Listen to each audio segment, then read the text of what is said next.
कांग्रेस की सरकार 70 साल में क्या की है और मोदी सरकार 10 साल में क्या किए हैं, तुलनात्मक मिलती है। इलाहाबाद हाई कोर्ट जमीन को हड़प सकती है, अंबानी के मकान को हड़प सकती है, तो क्या मेरी और आपकी हालत नहीं है?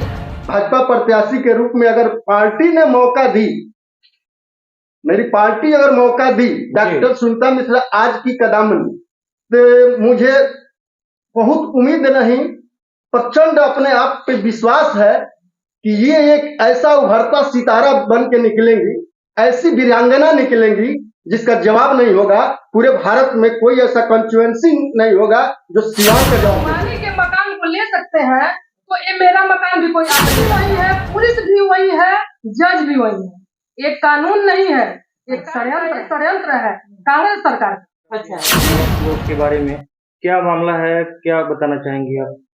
बताना ये चाहते हैं कि पूरे इंडिया में वक्फ बोर्ड की जमीन तीसरे पार्ट में वक्फ बोर्ड ले लीजिए। आपको अपनी संपत्ति का प्रमाण दिखाने के लिए वक्फ बोर्ड ट्रिब्यूनल जाना होगा। षड्यंत्र मानते हम इसको षड्यंत्र मानते हैं। आने वाला समय में एक हिंदू का जो है सारे जमीन छका लिया जाएगा। क्या इलाहाबाद के जो है हाई कोर्ट का जमीन वक्फ बोर्ड में ले चुका गया है, इस पर कोई नहीं बोल रहा है नेता, और कोई मुद्दा इस पर कोई नहीं उठा रहा है। और अंबानी के घर को छका लिया गया है, वक्फ बोर्ड का जमीन पे छका लिया गया है। अच्छा जी, तो क्या मांग क्या है आपका? मांग मेरी यही है कि वक्फ बोर्ड को मिटा दिया जाए। वक्फ बोर्ड षड्यंत्र है, ये कोई कानून नहीं है। हाँ, और सब लोग ये जानते हैं कि डॉक्टर सुनीता मिश्रा आज की कदामनी एक पेज है इनका, उस पर जितनी भी समस्याएं होती है बिहार की और सिवान की नहीं होती है, ऑल इंडिया नेशनल लेवल की होती है। मांग यही है वक्फ बोर्ड कानून हटाया जाए। सरकार से मांग करती है कि वक्फ बोर्ड कानून को हटाया जाए। ये षड्यंत्र है, कानून कोई नहीं है। संबंध में मैं कहना चाहूंगा कि 1954 में नेहरू सरकार ने इससे संबंधित कानून पहली बार लाया था और 1995 में इसका जो है बोर्ड के रूप में गठन हुआ। और ये एक सर्वेयर है और हिंदुओं की बहुत से जमीनों को बिना किसी को बताए अचानक वक्फ बोर्ड को दे दिया जा रहा है। मतलब ये सबसे बड़ा मूर्खतापूर्ण और हास्यास्पद बात है अपने देश के लिए कि इतनी जमीनों को, हिंदुओं की जमीनों को वक्फ बोर्ड के माध्यम से मुस्लिमों को दी जा रही है। इसी माध्यम से जनता तक इनकी आवाज जा रही है। और ये बंगाल मुद्दे पे बात की है, विकास के मुद्दे पे बात की है, मोदी जी के विषय में बात की है, भाजपा के ऊपर बात की है।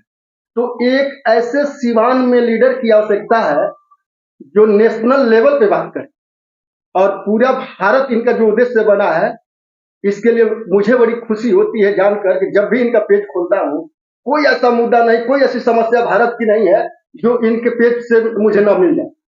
और इसके अलावा मोदी जी की उपलब्धियां, जो मेरी भारत सरकार, मोदी सरकार की उपलब्धि है, ये सारी चीजें मुझे देखने को मिलती है और ये बनावटी नहीं मिलती और तुलनात्मक के रूप में ये देखा जाता है कि हाँ, हकीकत में दिख रहा है कि हाँ 10 साल में जो मोदी जी किए हैं वो कांग्रेस आज 70 साल में नहीं की, जिसकी वजह से हम लोग यही चाह रहे हैं कि फिर तीसरी बार एक बार मोदी सरकार फिर तीसरी बार आनी चाहिए और प्रचंड बहुमत से 400 पार भाजपा सरकार, 400 पार, तीसरी बार 400 पार। और इस अगर टिकट इनको मिल रहा है और मिलना चाहिए, ये सीट सिवान की सीट भाजपा की सीट थी और भाजपा की सीट होनी चाहिए और यहाँ से भाजपा प्रत्याशी होना चाहिए और भाजपा प्रत्याशी जीत के जाए और मोदी जी के हाथों को मजबूत करे। बस भाजपा से सांसद प्रत्याशी हैं जी, सिवान लोकसभा क्षेत्र से जी, इनके प्रेस वार्ता के दौरान हम भी उपस्थित रहे जी, और इन्होंने बहुत ही मौलिक और जेन्युइन मुद्दे उठाए वक्फ बोर्ड से संबंधित और पश्चिम बंगाल सरकार पे और मोदी सरकार के उपलब्धियों पे। इस संबंध में हम ये कहना चाहेंगे कि पिछले 3-4 माह से हम देख रहे हैं इनका एक पेज है फेसबुक पे, आज की कादम्बनी। पहले आप लोग ये जानिए कि कादम्बनी जी थी कौन। ये 1861 में जन्म हुआ था बिहार में और बिहार राज्य की पहली ये फिजिशियन थी, पहली ग्रेजुएट थी, स्नातक थी। और उस समय का जो कांग्रेस का अधिवेशन था, कांग्रेस अधिवेशन में भाषण देने वाली भी पहली महिला थी। तो वो बहुत ही अभावों में गुजरने के बावजूद उन्होंने महिला सशक्तिकरण का नींव रखा बिहार में।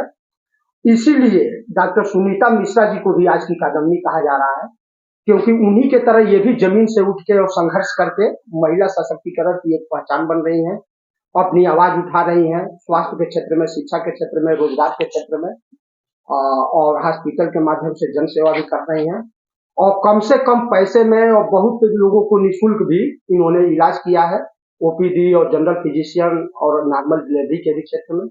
और ये एक वक्ता भी है, जिस तरह आज की कादम्बनी ने कांग्रेस के अधिवेशन में पहली बार भाषण दिया था, दमदार भाषण, वैसे ही डायरेक्ट सेलिंग इंडस्ट्री में इनको बिहार की शेरनी कहा जाता है, उसके हम गवाह रहे हैं। और इनके भाषण का जो है कंपनी के सीईओ से लेकर एमडी तक सब लोहा मान चुके हैं और जितने नेटवर्कर हैं वो ही मान चुके हैं। तो हम लोगों को ये पूर्ण विश्वास है कि वैसे ही ये राजनीति के क्षेत्र में भी जब संसद भवन में जाएंगी सांसद बन के सिवान से, तो इनकी दमदार आवाज को कोई भी रोक नहीं पाएगा और सिवान की ये बुलंद आवाज बनेगी, महिलाओं की, युवाओं की, किसानों की, अमीरों की, गरीबों की, जन जन की, समस्त जनता की।